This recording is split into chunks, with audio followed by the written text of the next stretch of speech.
Bismillahirrahmanirrahim. Assalamualaikum warahmatullahi wabarakatuh.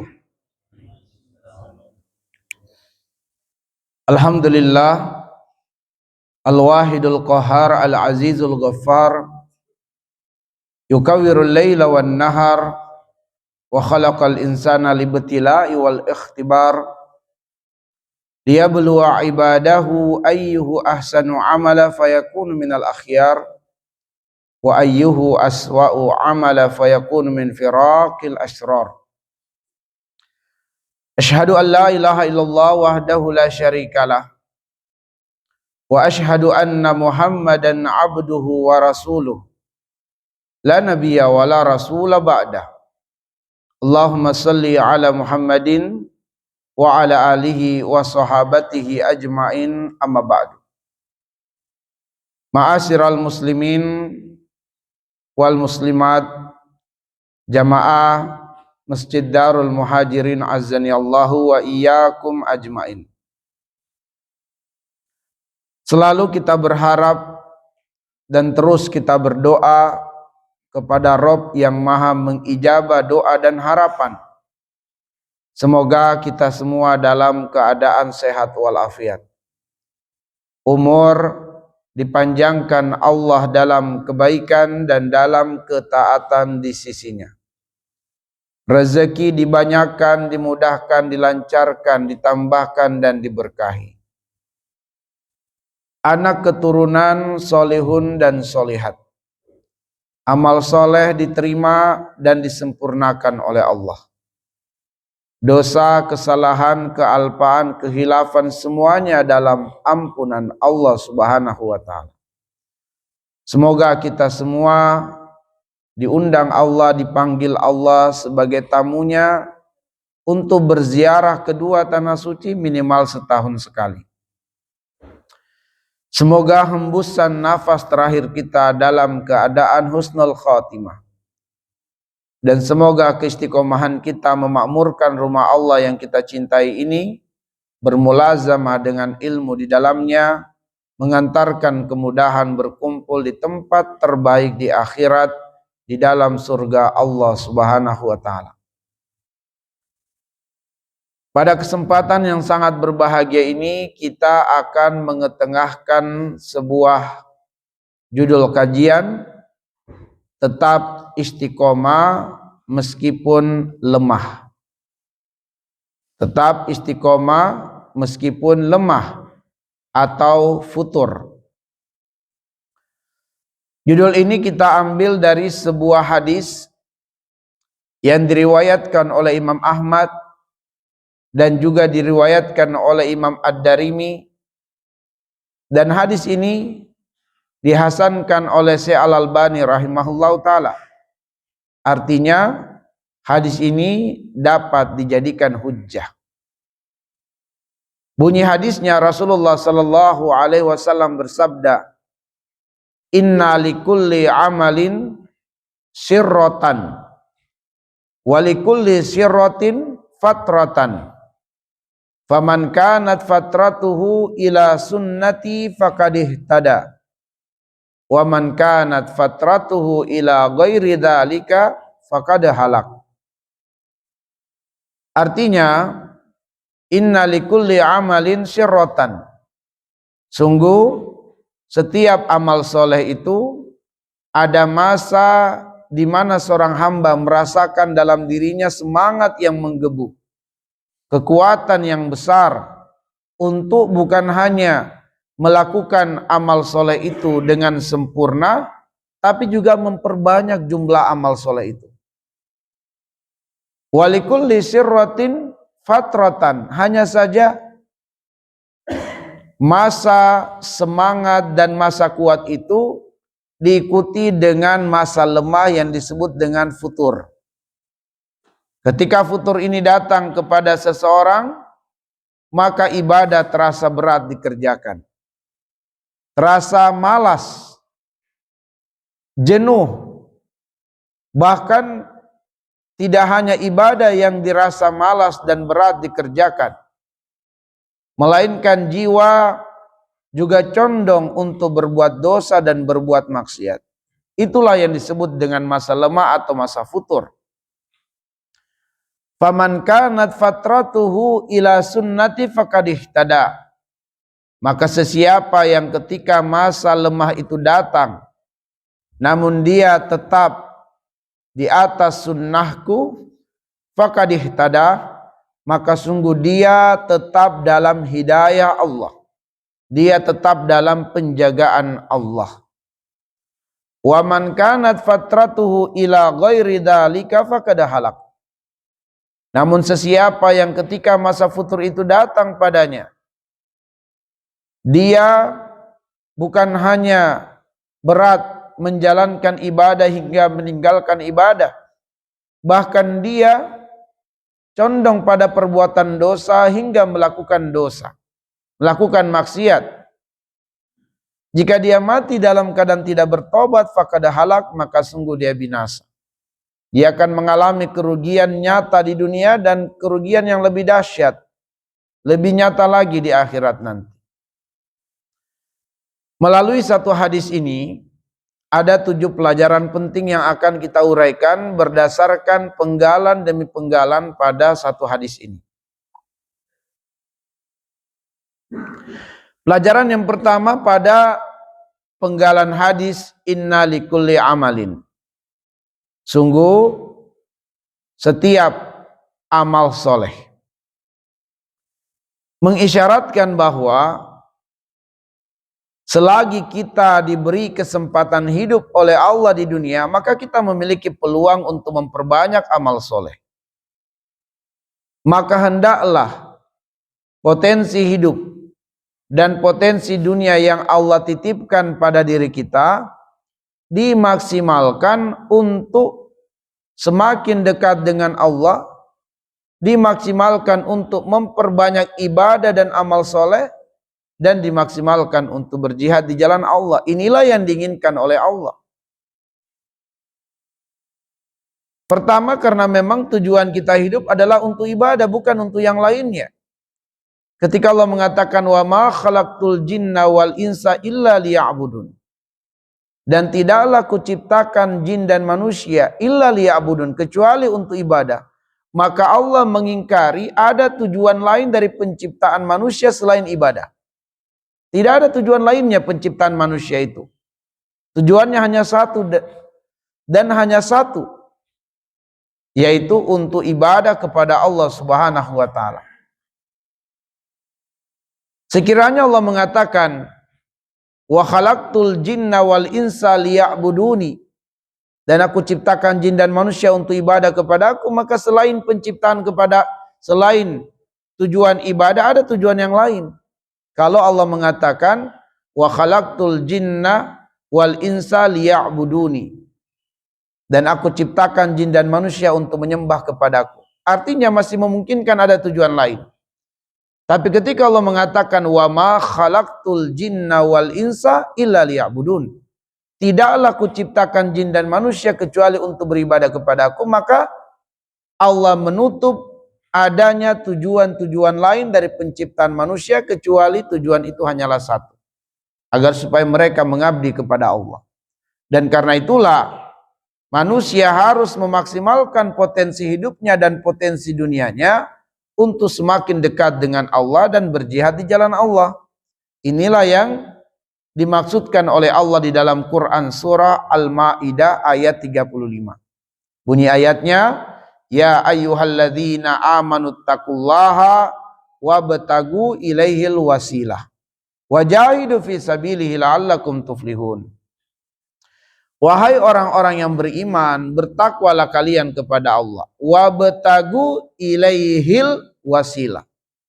Ambillah, kejarlah, raihlah, dapatkanlah untuk menuju kepada Allah itu wasilah. Apa mana wasilah di sini?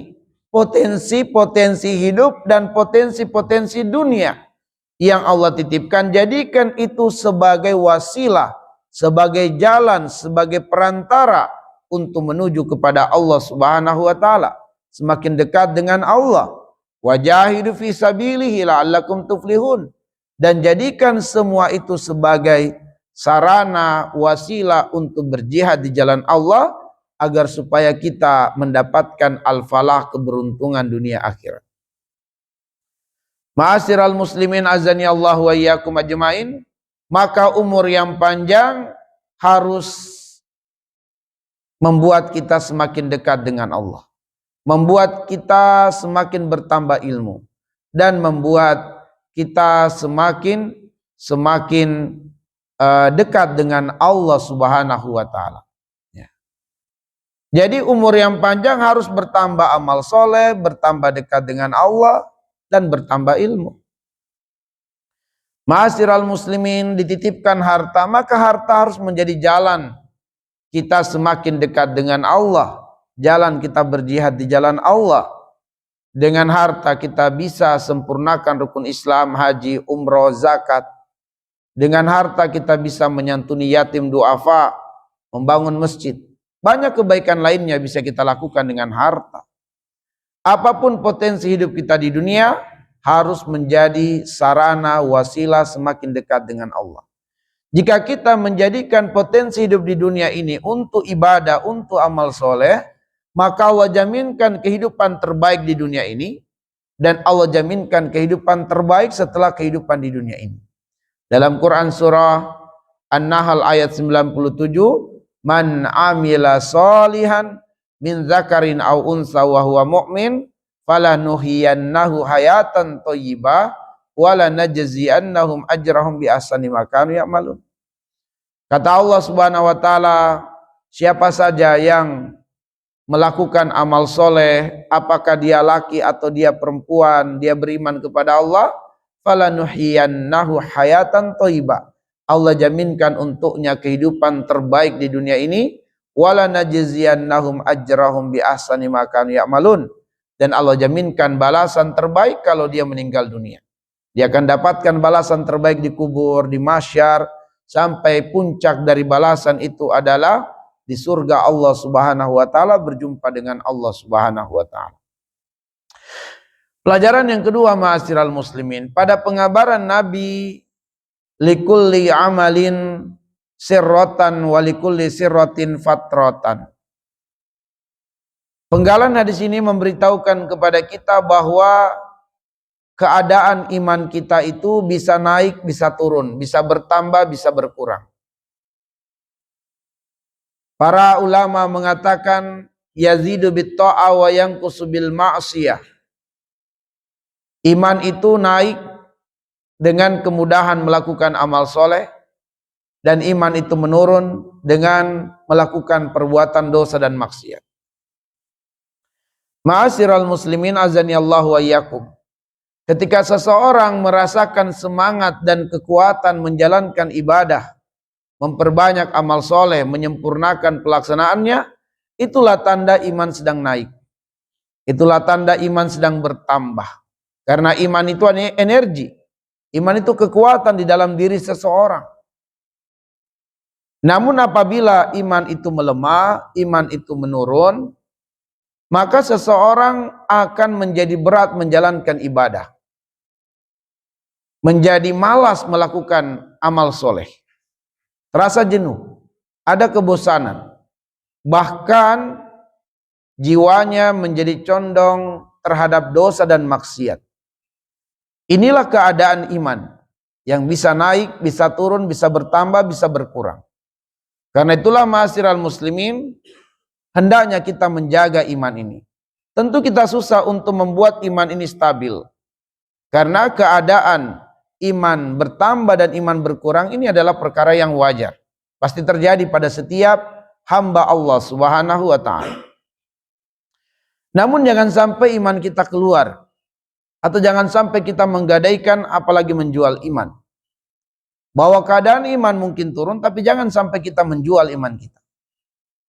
Ma'asyiral muslimin azani Allah wa iyyakum ajmain.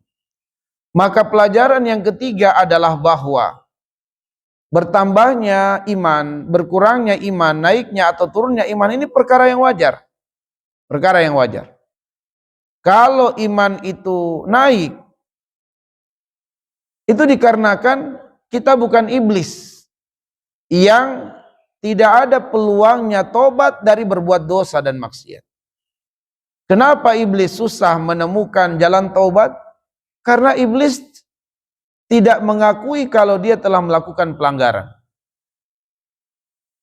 Dia menyalahkan takdir atas pelanggaran yang diperbuatnya. Dia tidak mengaku salah, tapi dia menyalahkan takdir. Dia mengatakan dalam surat Al-A'raf ayat 16, "Fabima aghwaytani." Engkau telah menetapkan hukum sesat atasku. Dia tidak mengakui bahwa itu karena pelanggaran dia, karena kesombongan dia. Tapi dia menyalahkan takdir Allah. Fabima aghwaytani, engkaulah yang telah membuat aku tersesat. Itu ketetapanmu. La aqudanna lahum siratakal mustaqim. Baiklah kalau demikian. Tapi aku juga tidak mau sesat sendiri. Aku akan menyesatkan semua orang-orang dari kalangan manusia. Aku akan sesatkan mereka. Nah, jadi iblis tidak mau sesat sendiri. Karena dia tidak mengaku salah. Ini yang membedakan dengan Adam alaihissalam. Sebab Adam begitu sadar melakukan pelanggaran, dia mengaku salah lalu bertobat. Dan tobatnya diabadikan di dalam surat Al-A'raf ayat 23. Adam alaihissalam berdoa kepada Allah, Rabbana zolamna anfusana wa in lam taghfir lana wa tarhamna lanakunanna minal khasirin. Ini yang membedakan. Nah, kita ini bukan iblis yang tidak punya peluang untuk tobat. Karena itulah iblis itu imannya nol, nggak ada imannya kepada Allah. Dalam arti iman untuk menjalankan perintah Allah dan meninggalkan larangan Allah. Maka hanya iblis yang tidak ada peluangnya untuk imannya naik bertambah, imannya nol. Kita ini bukan iblis, maka apabila iman kita turun, iman kita bisa naik. Iman kita bisa naik, kita bisa tobat meskipun kita telah melakukan dosa dan maksiat. Tapi kita manusia, kalau iman kita turun, ya karena kita bukan malaikat. Hanya malaikat yang imannya tidak turun. Iman malaikat itu konstan.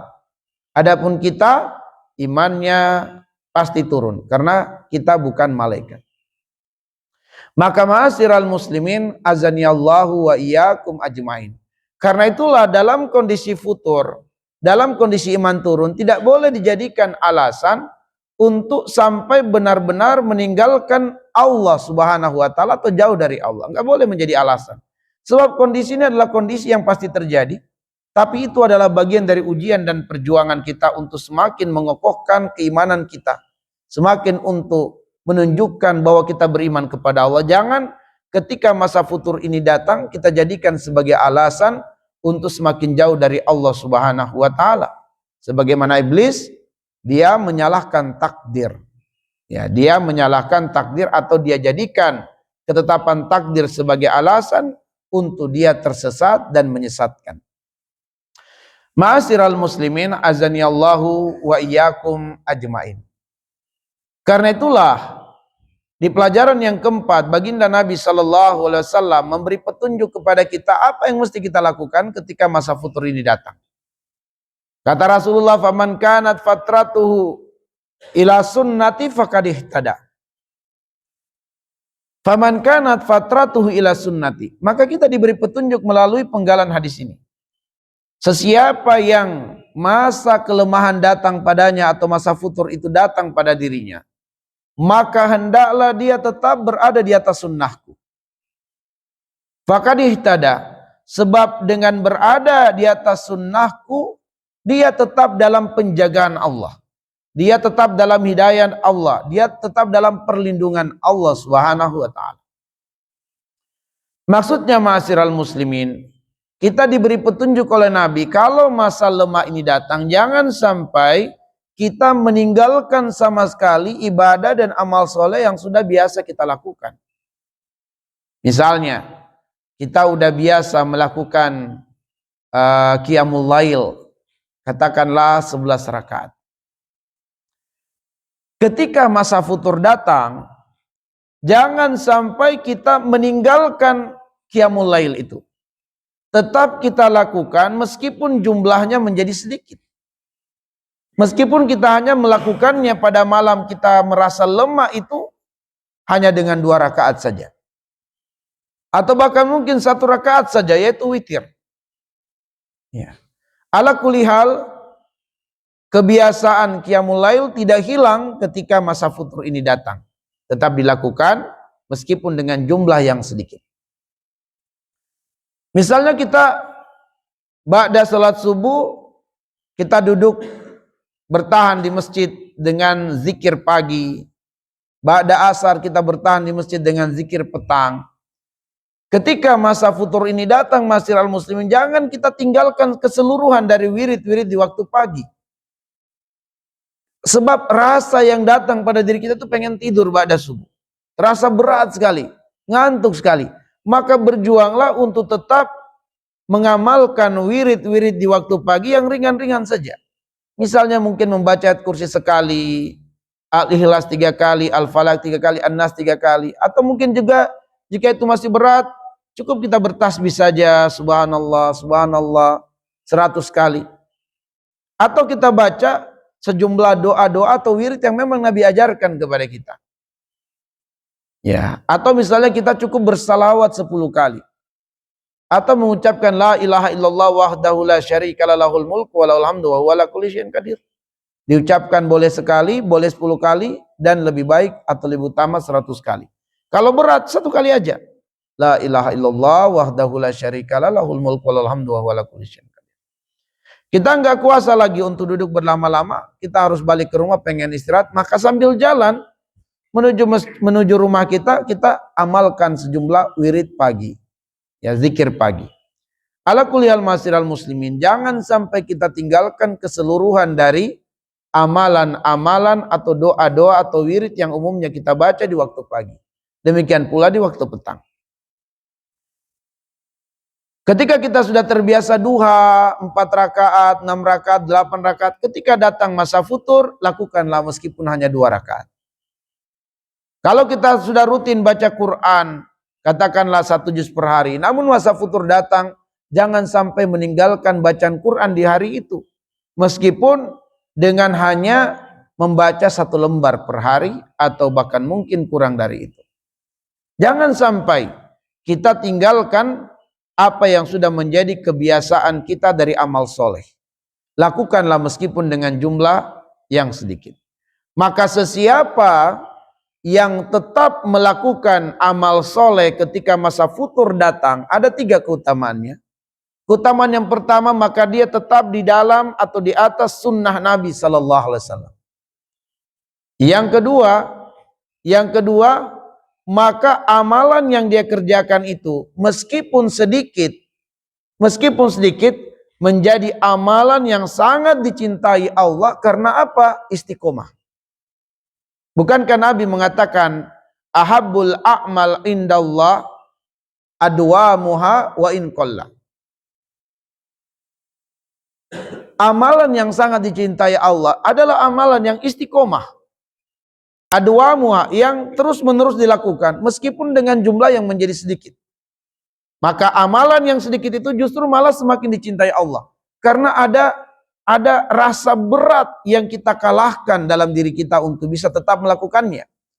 Maka boleh jadi amalan yang sedikit ini justru semakin berat timbangannya.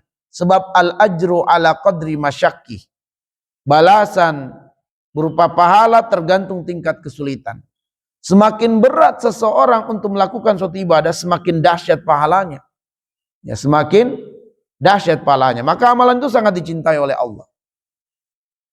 Isbagul wudu indal makari. Ketika kita menyempurnakan wudu dalam keadaan kita sangat benci untuk terkena air di waktu itu, apakah karena hujan yang sangat deras menyebabkan dingin, ya. Kemudian atau mungkin di malam hari kita terbangun jam 2, kita terasa malas bersentuhan dengan air. Tapi manakala tetap kita lakukan, maka itu adalah perbuatan yang menjadikan derajat pahala kita semakin tinggi di sisi Allah. Banyak dosa berguguran. Yamhullahi al-khataya, Allah mengampuni banyak dosa. Wa yarfa'ullahu bihi ad-darajat, dan Allah menjadikan dengan amalan yang berat itu derajat semakin tinggi.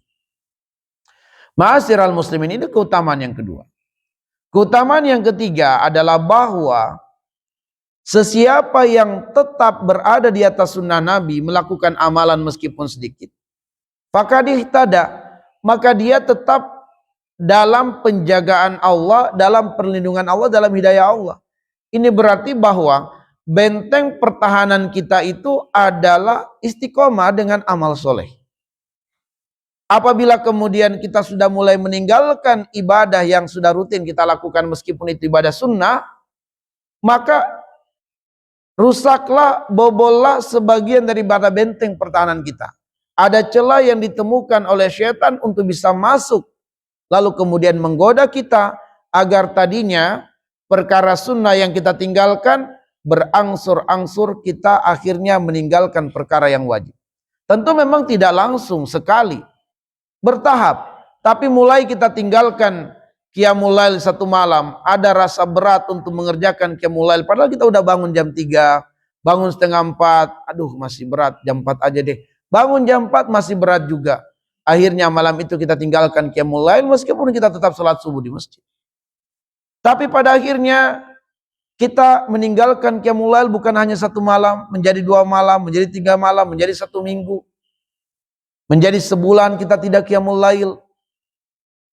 Lambat laun kemudian bacaan Quran mulai melemah juga. Tadinya masih bisa 1 juz, menjadi berat baca Quran 1 juz. Tetap kita baca setengah juz, mulai semakin berkurang karena ada benteng pertahanan yang telah bobol, telah rusak, sehingga setan masuk untuk menggoda supaya ibadah sunnah ini semakin banyak kita tinggalkan. Akhirnya sehari 2 hari kita nggak baca Quran, seminggu nggak baca Quran, sebulan tidak baca Quran lagi. Lambat laun setelah perkara sunnah sudah mulai dicuri oleh setan, mulailah diserang perkara wajibnya. Dan yang utama diserang adalah sholat 5 waktu, sebab as-sholatu khairul maudu, sholat itu sebaik-baiknya perintah Allah. Kalau sholat yang merupakan sebaik-baiknya perintah Allah sudah menjadi lemah dikerjakan, semakin lemah lagi ibadah yang lainnya. Maka akhirnya iblis mulai menggodanya dengan serangan yang bertubi-tubi. Akhirnya orang tersebut begitu azan berkumandang, belum qomat, masih santai. Sudah qomat, masih dapat rakaat pertama, masih santai. Akhirnya kemudian dia telah kehilangan takbiratul ula bersama imam. Lambat laun dia kehilangan surat Al-Fatihah bersama imam di rakaat pertama. Lambat laun dia hanya mendapatkan rukuknya iman. Kemudian akhirnya lepaslah 1 rakaat. Dia dapat di sujud atau dia dapat di rakaat kedua. Lambat laun hilang pula rakaat kedua, dia hanya dapat rakaat yang ketiga. Sampai kemudian dia dapati hanya tasyahud akhirnya imam. Sampai pada akhirnya dia kehilangan salat berjamaah. Karena kehilangan salat berjamaah, ada rasa malu dilihat orang, berubahlah niatnya ibadah. Ya. Dia tidak sadari bahwa ketika dia malu ke masjid karena telat berjamaah itu adalah riya. Beribadah untuk manusia adalah riya, tapi meninggalkan ibadah karena manusia juga riya. Karena dia sudah kehilangan sholat berjamaah, kalau saya ke masjid dilihat orang, saya telat.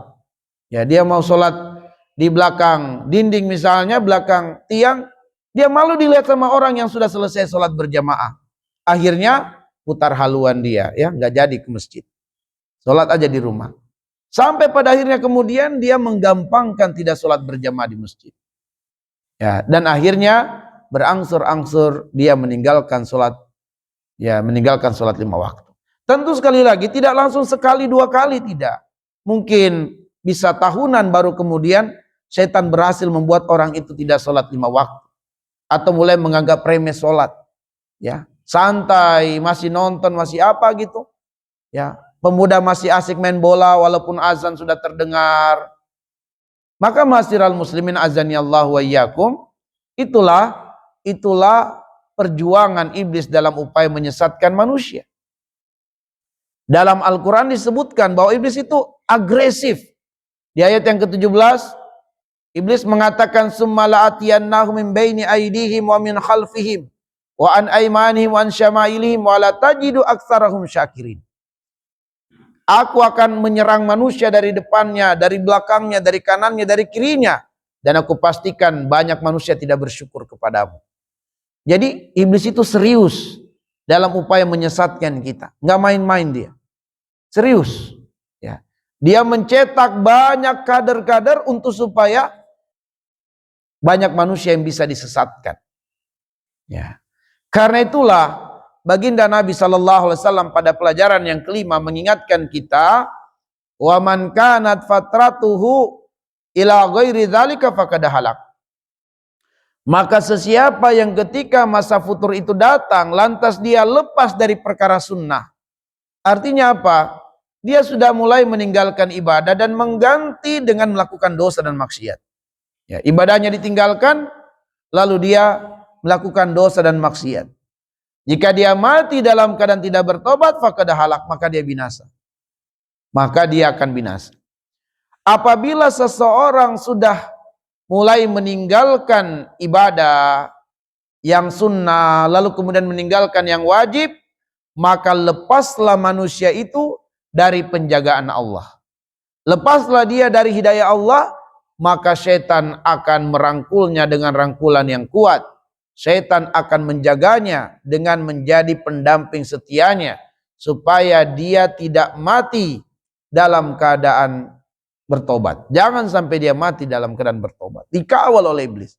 Disebutkan oleh Allah di dalam Quran surah Az-Zukhruf ayat yang ke-36, surat 43-36. Kata Allah Subhanahu wa taala, "Wa man ya'shu an dzikri rahman nuqayyid lahu syaitanan fahuwa lahu qarin." Maka sesiapa yang sudah tidak lagi mengikuti petunjuk Al-Qur'an, tidak lagi mengikuti pengajaran Al-Qur'an, maka aku pasti membiarkannya diganggu setan, digoda setan. Nuqayyid lahu syaitanan fahuwa lahu qarin. Maka setan akan menguasainya dan setan menjadi korinnya, pendamping setianya. Kalau setan sudah menguasai manusia, apa ciri yang paling menonjol dari manusia yang dikuasai setan?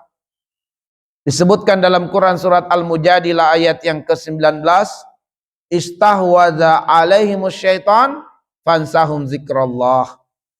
Maka orang-orang yang sudah dikuasai setan, ciri yang paling menonjol adalah orang itu pasti lupa kepada Allah. Setan akan menyibukkan orang itu dengan perkara-perkara yang melupakan Allah Subhanahu wa taala. Sehingga akhirnya dia tidak sholat, jangankan merasa dosa, merasa salah, udah enggak. Ya. Pokoknya disibukkan dengan perkara-perkara, dan banyak kita temukan fenomena kalau kita banyak berjalan di muka bumi, menyaksikan masyarakat kita di waktu sholat, para supir angkot tetap lalu lalang kendaraannya, para penjual tetap dengan aktivitas jualnya, bahkan para ojol yang sudah nongkrong di masjid, mereka tidak sholat, mereka tidur-tiduran di teras masjid. Enggak sholat. Ada juga yang sholat, tapi masih banyak kita saksikan yang tidak sholat. Jadi mereka ke masjid hanya untuk tidur, istirahat, menunggu kalau ada pelanggan. Begitu ada pelanggan, mereka tinggalkan masjid. Enggak ada pelanggan, mereka istirahat di masjid. Apalagi kalau masjid ada fasilitas, mereka minum. Ya, tapi kemudian mereka tidak sholat. Banyak para tukang bangunan masjid, mereka bangun masjid. Begitu azan, mereka berhenti dari bekerja bukan untuk sholat. Nongkrong di sudut masjid, merokok, minum kopi, makan kue. Enggak sholat. Itu para tukang bangun masjid. Bagaimana dengan yang membangun rumah-rumah selain masjid? Yang mereka bangun adalah masjid, tetap dilaksanakan sholat di dalam masjid yang mereka bangun, mereka enggak sholat. Nah, ma'asyiral muslimin azani Allahu wa iyyakum ajmain, maka dia akan dijadikan oleh setan lupa kepada Allah. Kalau dia sudah lupa kepada Allah, apakah setan meninggalkannya? Tidak. Setan enggak akan meninggalkannya, dia akan mengawal terus. Jangan sampai orang itu bertobat. Maka iblis akan menjadikan orang-orang yang dikuasainya berada dalam golongan setan. Ulaika hizbus syaitan, ala inna hizbas syaitan humul khasirun. Dan sesiapa yang sudah berada dalam golongan setan, maka iblis akan mengawalnya, menjaganya, supaya dia mati dalam keadaan tidak bertobat. Dengan demikianlah orang itu pasti merugi dunia akhirat. Kalau sudah tergabung dalam golongan setan, pasti merugi dunia akhirat. Kenapa setan akan mengawal? Karena apabila seseorang menemukan jalan tobat lalu bertobat, derajatnya di sisi Allah bisa lebih mulia dengan tobat dibandingkan dengan keadaannya sebelum berdosa. Nah, ini yang ditakuti iblis. Jangan sampai orang ini bertobat, itu bisa derajatnya lebih mulia dibandingkan keadaannya sebelum berdosa. Sepakat para ulama, derajat Adam alaihissalam dengan tobatnya setelah melakukan pelanggaran itu lebih tinggi di sisi Allah dibandingkan keadaan Adam sebelum berdosa. Kenapa bisa demikian? Karena dengan perbuatan dosa yang menemukan jalan tobat, seorang hamba mengenali Allah sebagai Al-Ghafur. Dia mengenali Allah sebagai Al-Ghaffar. Dia mengenali Allah sebagai At-Tawwab. Dia mengenali Allah sebagai As-Satir yang maha menutupi aib. Dia mengenali Allah sebagai Al-Hadi yang memberi hidayah. Itu kalau kemudian perbuatan dosa yang ujungnya tobat, maka derajat kemuliaan seorang hamba bisa lebih tinggi dibandingkan keadaannya sebelum berdosa.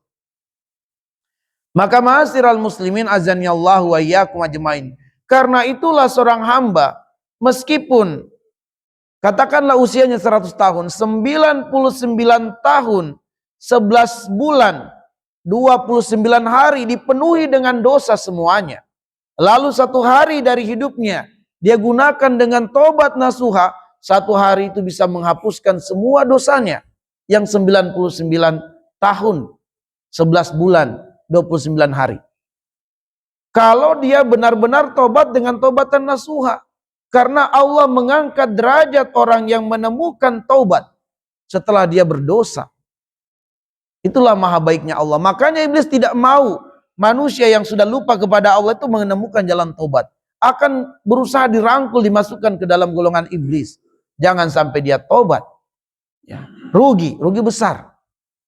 Nah, karena itulah ma'asyiral muslimin azanillahu wa iyyakum ajmain. Iblis tidak akan meninggalkan orang-orang yang sudah lupa kepada Allah. Terus dibuat larut dalam dosa dan maksiat. Dibuat menghayal, mengiming-imingkan dunia, tamak dengan dunia. Sampai datang kematian tidak bertobat. Makanya diantara penyebab banyak manusia masuk neraka disebutkan dalam Quran surat Al-Mudatsir. Jadi ayat yang ke-46, 47 adalah diantaranya wa kunna nukadzibu biyaumiddin hatta atanal yaqin. Karena kecintaan kami terhadap dunia, kami lupakan akhirat. Kami nggak peduli akhirat. Dan keadaan kami terus demikian. Sampai kematian datang, kami tidak bertobat. Maka ma'asyiral muslimin azanillahu wa iyyakum ajmain. Nah karena itulah kemudian pada pelajaran yang ke-6, pada penggalan hadis faqad ihtada, dia dalam hidayah Allah. Ini berarti bahwa kita sangat membutuhkan hidayah Allah. Kita sangat membutuhkan hidayah Allah Subhanahu wa ta'ala.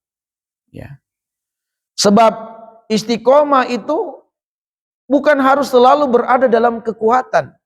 Tapi istiqomah itu tetap berjalan meskipun dalam keadaan pelan atau lambat. Bahwa istiqomah itu meskipun dalam keadaan lemah tapi tetap kita melakukan amal soleh. Bukan kemudian istiqomah itu dalam strong. Dalam kekuatan iman yang terus-menerus, tidak. Istiqomah itu meskipun dalam keadaan iman melemah kita tetap berjalan di atas sunnah Nabi. Dengan perjuangan, dengan kesabaran tentunya. Maka ma'asyiral muslimin, pentingnya kita meminta hidayah dari Allah.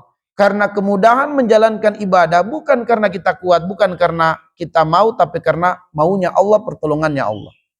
Dalam surat Al-Insan Allah mengatakan, wa ma tasya'una illa ayyasha Allah. Bukan kalian yang menghendaki, tapi Allah yang menghendaki. Allah yang memberikan hidayah kepada kalian. Allah yang menginginkan kalian mendapatkan kemudahan untuk qiyamul lail, kemudahan untuk tetap baca Quran, kemudahan untuk menjaga salat 5 waktu di masjid. Itu semua adalah pertolongan Allah. Ya. Maka Allah mengatakan, walitukabbirullaha ala ma hadakum. Besarkan Allah yang telah memberi hidayah kepada kalian. Jangan kalian besarkan diri kalian karena kalian tidak mampu melakukan amal soleh, bahkan amal soleh yang kecil kecuali karena pertolongan Allah. Bayangkan terkadang salat sunat rawatib yang sudah puluhan tahun kita kerjakan, ada masa di mana kita hanya bisa bersandar di tiang masjid, nggak bisa kita lakukan. Qobliyah atau ba'diyah.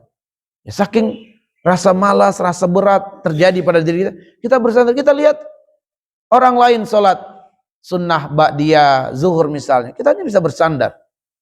Ya, itu namanya kondisi lemah. Tapi petunjuk Nabi, kalau dalam kondisi lemah demikian, kita sama sekali nggak bisa sholat sunnah ba'diyah, maka jangan sampai di waktu itu kita tidak melakukan ibadah sunnah. Kerjakan ibadah sunnah yang lain sebagai penggantinya, dengan istighfar, dengan tasbih, dengan memperbanyak tahlil. Maka semua ini adalah karena kita ditolong oleh Allah. Allah yang menolong kita. Maka karena itulah, di antara seutama-utama doa kita panjatkan kepada Allah adalah doa meminta hidayah. Saking urgennya doa meminta hidayah, Allah jadikan doa pertama di dalam Al-Quran, bahkan di surah Al-Fatihah yang menjadi ummul kitab, induknya Al-Quran. Apa doa pertama yang Allah ajarkan di dalam surat itu? Doa meminta hidayah. Ihdinas siratal mustaqim. Ya Allah, berikanlah aku hidayah untuk selalu berada di atas jalan yang lurus. Hidayah yang kita minta kepada Allah. Maka Nabi mengajari kita banyak sekali doa-doa untuk meminta hidayah. Di antaranya Nabi mewasiatkan, jangan kalian menutup sholat kalian wajib ataupun sunnah setelah membaca tasyahud akhir, kecuali membaca doa ini sebelum salam. Apa itu yang Nabi wasiatkan? Allahumma a'inni ala zikrika wa syukrika wa husni ibadatik. Tentu doa ini bisa dibaca di semua keadaan, tapi Nabi benar-benar mewasiatkan baca doa ini setelah tasyahud akhir sebelum salam. Ya, baca doa ini. Ya Allah, tolong aku untuk menjadi hambamu yang pandai berzikir. Tolong aku ya Allah untuk menjadi hambamu yang pandai bersyukur. Tolong aku ya Allah untuk menjadi hambamu yang membaguskan ibadah dan amal soleh. Nabi juga mengajari kita doa dan Nabi selalu membaca doa ini. Allahumma ya muqallibal qulub, qallib qulubana ala ta'atik. Allahumma ya musyarrifal qulub, syarrif qulubana ala dinik. Maka Nabi selalu membaca doa ini. Ya. Maka ma'asyiral muslimin, saking pentingnya hidayah. Bahkan kita minta Rabbana la tuzigh qulubana ba'da idh hadaitana. Jangan sampai hidayah ini dicabut oleh Allah. Jangan sampai hati kita menjadi condong lagi pada dosa. Padahal kita sudah diberi hidayah oleh Allah. Sudah berapa puluh tahun kita ikut pengajian. Kenapa masih condong ingin berbuat riba? Kenapa masih terpengaruh dengan pinjol? Kenapa? Ya itu karena kondisi iman kita yang bisa turun, dan kondisi turun ini hati-hati.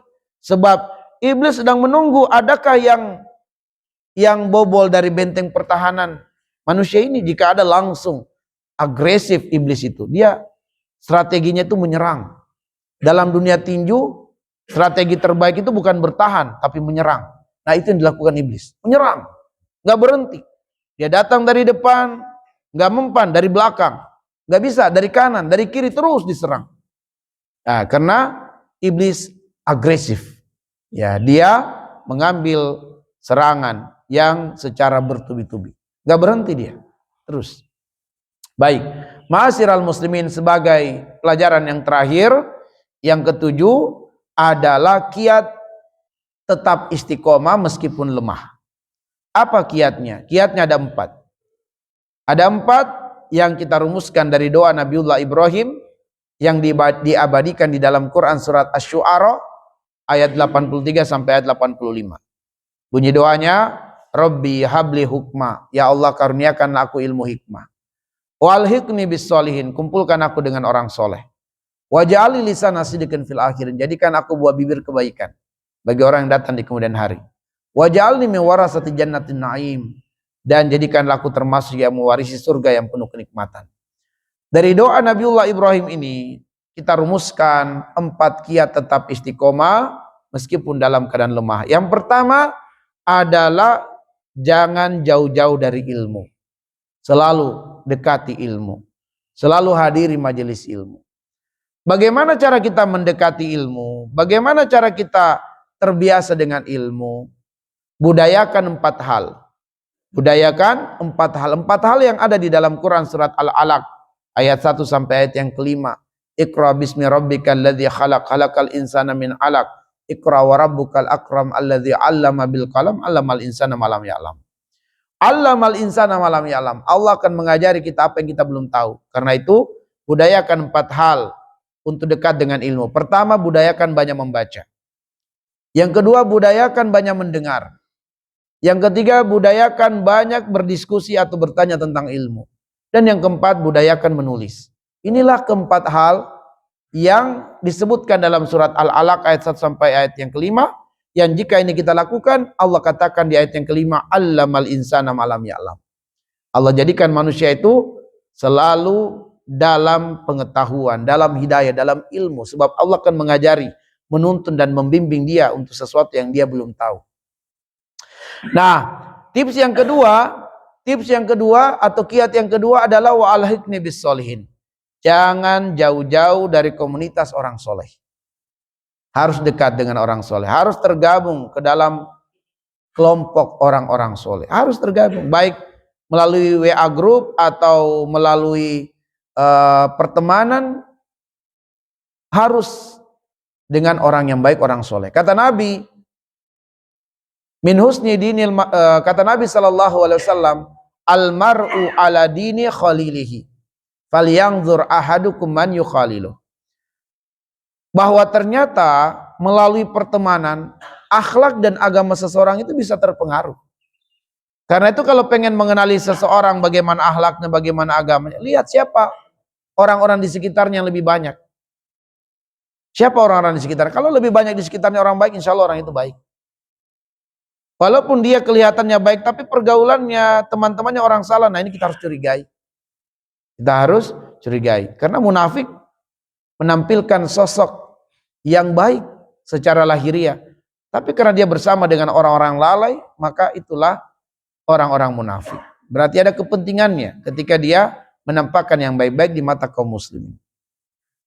Nah, jadi ma'asyiral muslimin, kalau kita berkomunitas dengan orang soleh, diingatkan selalu jadwal kajian, diingatkan selalu keutamaan-keutamaan amalan sunnah, puasa Senin, Kamis, puasa 6 hari di bulan Syawal, puasa di hari Asyura, puasa di hari Arafah, puasa di puasa Daud, puasa 3 hari. Diingatkan selalu, diingatkan ada kajian. Nah, itu kalau kita bergabung dalam komunitas orang soleh. Diingatkan kebaikan, diingatkan amal soleh. Yang ketiga adalah supaya menjadi buah bibir yang baik di masyarakat, amalkan apa yang diilmui dan ilmui apa yang diamalkan. Ya. Kita akan menjadi buah bibir yang baik di masyarakat, bahkan menjadi buah bibir untuk masyarakat yang hidup setelah kematian kita. Kalau kita konsisten dan komitmen di atas pengamalan ilmu, maka amalkan apa yang diilmui, ilmui apa yang diamalkan. Sebab apabila kita mengamalkan ilmu dan mengilmui apa yang diamalkan, kita menjadi influencer kebaikan. Kita bisa menjadi contoh kebaikan sehingga banyak orang-orang yang meniru kita. Ya, banyak orang-orang yang mengambil pelajaran dari kehidupan kita di dunia ini karena konsisten kita dalam kebaikan, maka pada akhirnya kita menjadi buah bibir yang baik. Kita meninggal dunia, orang-orang berkata, Masya Allah si fulan itu ahli masjid. Masya Allah saya kenal fulan itu ahli sedekah. Saya kenal fulan itu akhlaknya bagus, muamalahnya bagus di masyarakat. Itu karena dia mengamalkan apa yang dia ilmui. Dan dia mengilmui apa yang diamalkan. Dia mengamalkan apa yang diilmui dalam Al-Quran. Al-Quran melarang kita hasad, cemburu dengan rezeki orang. Betul-betul dia praktekkan. Dia nggak iri, dia nggak cemburu dengan rezeki orang lain. Dia ikut bersyukur ketika orang lain mendapatkan rezeki. Dia doakan malah. Karena orang ini mengikuti petunjuk Quran dalam hidupnya, maka dia menjadi buah bibir kebaikan di masyarakat. Dan yang terakhir adalah waja'alni min warasati jannatin na'im, berorientasi akhirat, ya. Apabila kita berorientasi akhirat, inilah yang membuat kita bisa kuat bersabar menjalankan proses. Sebab lemahnya kita melihat masa depan menjadikan kita tidak sabar menjalani kehidupan saat ini. Ya, para pedagang-pedagang yang berorientasi akhirat, insya Allah dia akan jujur dalam dagang. Dan kita sebagai konsumennya tidak khawatir berdagang dengannya. Baik secara online ataupun offline, aman kita berdagang. Kita transfer aja uang walaupun barang belum dikirim. Kenapa? Karena kita tahu bahwa pedagangnya ini amanah. Dia berorientasi akhirat. Ya. Para pejabat kalau berorientasi akhirat, tenang kita dipimpin oleh dia. Tapi kalau pejabat tidak berorientasi akhirat, dirampoklah rakyat ini. Ya. Dirampok rakyat. Mereka akan korupsi. Ya. Kita menderita. Jadi yang menjadi masalah di negeri ini adalah karena banyak para pejabat yang belum berorientasi akhirat. Ya. Nah, ma'asyiral muslimin azani Allah wa iyyakum. Para pemuda kalau tidak berorientasi akhirat, berzina. Para mahasiswa-siswa kalau tidak berorientasi akhirat, dia curang dalam ujian dan seterusnya. Maka ma'asyiral muslimin harus berorientasi akhirat. Ini akan menjadi kekuatan untuk bisa istiqomah. Kalau kita berorientasi akhirat, kita susah betul, tapi kita tidak akan mau pinjol. Kenapa? Karena kita berorientasi akhirat. Pinjol ini akadnya riba, bisa membahayakan akhirat kita. Ya. Maka ma'asyiral muslimin azani Allah wa iyyakum, inilah 7 pelajaran dari satu hadis yang kita sampaikan. Lebih dan kurangnya mohon dimaafkan. Naktafi bihadzal qadar, nasallallahu ayyaj'alana minal ladzina yastami'una al-qaula fayattabi'una ahsana. Selanjutnya kami kembalikan kepada jamaah, jika ada hal yang ingin ditambahkan atau ditanyakan, falaihi yatafaddal masykura. Karena jika tidak ada, kita langsung tutup dengan doa kafaratul majelis. Baik, bismillah, alhamdulillah, wassalatu wassalamu ala asrafil anbiya'i wal mursalin wa ala alihi wa sahabati ajma'in, amma ba'du. Untuk perkara-perkara amalan yang wajib, maka dia tidak menjadi gugur ya dengan sakit. Seperti misalnya sholat 5 waktu. Dia tidak menjadi gugur dengan sakit. Hanya saja kita diberikan rukhsah oleh Allah Subhanahu wa taala untuk mengerjakannya. Maka tetap harus dikerjakan meskipun dalam kondisi kita mendapatkan rukhsah. Apakah sholat dalam keadaan duduk, sholat dalam keadaan tidur, ya. Bukan tidur dalam arti hilang akal, dalam keadaan baring lah kalau gitu ya. Sholat dalam keadaan posisi baring, kemudian sholat dengan isyarat, ya. Ini tergantung uzur kita. Tergantung uzur kita. Dan apabila ibadah-ibadah sunnah, maka kita sama sekali nggak bisa melakukannya. Karena jangankan yang sunnah, yang wajib pun kita dibolehkan untuk merukhsah, misalnya menjamaknya. Ya, dari zuhur dan asar kita gabungkan. Ya, ini karena jamak itu adalah zul hajat. Kalau saja perkara wajib kita diberikan rukhsah, maka lebih rukhsah lagi untuk perkara-perkara yang sunnah. Maka perkara-perkara yang sunnah ini dengan amalan yang biasa kita lakukan, ganti dengan memperbanyak zikir, memperbanyak tasbih, memperbanyak istighfar, memperbanyak tahlil. Maka apabila kemudian kita dalam keadaan sakit sehingga kita tidak melakukan amalan-amalan kebaikan yang sudah rutin kita lakukan seperti qiyamul lail, baca Quran dan seterusnya, namun kita berusaha tetap mendekatinya dengan segenap kemampuan, fattaqullaha mastata'tum, maka tetap kita mendapatkan pahala yang sempurna sebagaimana pahala yang kita kerjakan dalam keadaan sehat dikarenakan keutamaan istiqomah. Ya, itulah diantara keutamaan istiqomah. Al insanu yuhkamu bi umumi amalihi. Seorang hamba dinilai oleh Allah karena apa yang menjadi kebiasaannya. Ya, apa yang menjadi andaikan dia sehat, dia pasti akan melakukan ibadah yang rutin dia kerjakan. Karena itulah dalam keadaan dia meninggalkannya karena uzur, bukan karena futur. Kalau futur itu memang kondisi iman yang melemah. Kalau tadi kondisi uzur, uzur apakah karena safar, maka itu memang betul-betul kita dikasih rukhsah oleh Allah sehingga meskipun kita tidak mengerjakan ibadah sunnah yang kita biasa lakukan, tetap dapat pahala. Karena yang dinilai adalah keumuman amalan kita. Dalam kondisi kita safar, misalnya kita nggak sholat sunnah qobliyah ba'diyah, hanya wajib, bahkan wajib kita jamak, bahkan kita qashar, maka pahala-pahala tetap kita dapatkan ibadah-ibadah sunnah yang rutin kita lakukan dalam keadaan mukim. Nah, jadi beda kondisinya orang yang sedang uzur dengan orang yang futur. Futur itu memang kondisi iman yang lemah, bukan uzur. Uzur itu adalah sakit, safar, yang membuat kita menjadi susah melakukan amal soleh karena uzur tadi, adanya hajat. Nah, beda dengan futur. Futur itu kita nggak ada uzur tapi memang lemah, malas kita lakukan ibadah. Nah, itu futur. Maka futur ini tetap harus lakukan meskipun sedikit, baru dia dihitung istiqomah. Adapun masa uzur, maka apabila kita meninggalkannya karena uzur tadi, maka tetap dihitung pahala. Karena kita jadi sedih, kita niatkan, ya Allah sekiranya saya sehat, saya tetap melakukan apa yang sudah rutin kita lakukan, dapat pahala. Ya, karena niatnya, dan juga apalagi dia mengganti dengan ibadah sunnah lainnya dengan banyak istighfar, tasbih, maka insya Allah dia dihukumi oleh Allah apa yang menjadi kebiasaannya di kala sehat. Allahu a'lam. Jadi beda futur, beda uzur. Ya, ada yang lain? Cukup ya. Baik, mari kita sempurnakan majelis dengan bersama-sama kita membaca doa kafaratul majelis. Subhanakallahumma bihamdika, asyhadu an la ilaha illa anta, astaghfiruka wa atubu ilaik. Assalamualaikum warahmatullahi wabarakatuh.